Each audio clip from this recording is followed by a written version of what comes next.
শনিবার all Tripura blind অ্যাসোসিয়েশনের পক্ষ থেকে রাজ্যের দৃষ্টিহীনদের স্বার্থ সংশ্লিষ্ট বিভিন্ন বিষয়ের উপর মোট 18 দফা দাবির ভিত্তিতে অভয়নগরস্থিত সমাজ কল্যাণ ও সমাজ শিক্ষা দপ্তরের অধিকর্তা তপন কুমার দাসের নিকট এক ডেপুটেশন দেওয়া হয়েছে।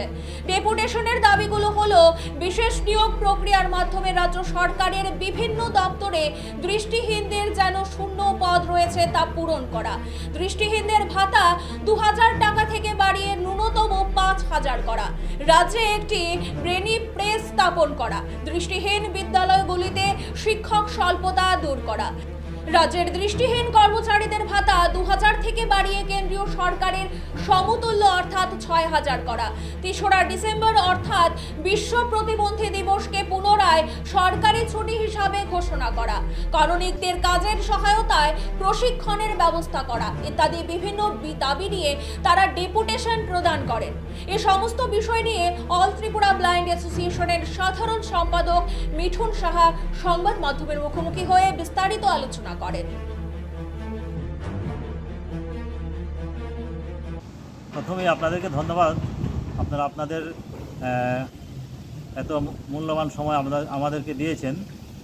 আজকে আমরা অল ত্রিপুরা ব্লাইন্ড অ্যাসোসিয়েশনের পক্ষ থেকে ত্রিপুরা সরকারের সমাজ কল্যাণ ও সমাজ শিক্ষা দপ্তরের মাননীয় অধিকর্তা শ্রীযুক্ত তপন কুমার দাস মহোদয়ের নিকট রাজ্যের দৃষ্টিহীনদের স্বার্থ সংশ্লিষ্ট মোট 18 দফা দাবির ভিত্তিতে প্রতিনিধিমূলক এক ডেপুটেশনে মিলিত হতে যাচ্ছি। এই দাবিগুলি হলো বিশেষ নিয়োগ প্রক্রিয়ার মাধ্যমে রাজ্য সরকারের বিভিন্ন দপ্তরে দৃষ্টিহীনদের যে শূন্য পদগুলি রয়েছে সেটা পূরণ করতে হবে, যেটা আগে হতো কিন্তু বেশ কয়েক বছর ধরে সেই যে বিশেষ নিয়োগ প্রক্রিয়া অর্থাৎ স্পেশাল র্যাঙ্ক সেটা হচ্ছে না। তো আমরা আজকে দাবি করব, অনেক দিন ধরেই করে আসছি, আজকে বলবো যে স্পেশাল র্যাঙ্কের মাধ্যমে শূন্য পদগুলি যাতে পূরণ করে। 2 নম্বর হচ্ছে দৃষ্টিহীনদের যে ভাতা সেটা 2000 টাকা আছে, দ্রব্যমূল্য অনেকটা বেড়ে গেছে, তার পরিমাণ ন্যূনতম 5000 টাকা করে।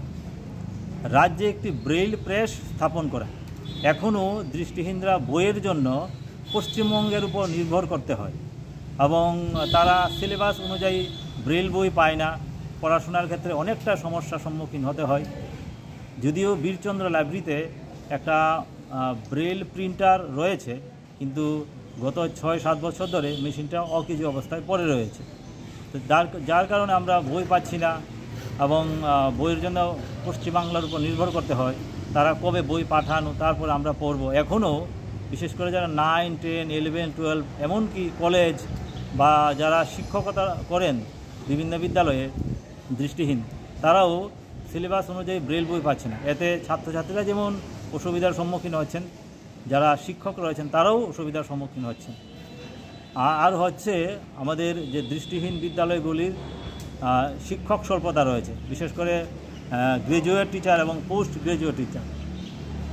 সেখানে আমরা বারবার বিষয়গুলি বলছি যে এখনও এই যে বিদ্যালয়গুলির যে শিক্ষক স্বল্পতা সেটা দূর হচ্ছে না। আমরা আজকে বলবো যে অতি দ্রুত যেন এই শিক্ষক স্বল্পতা দূর করেন।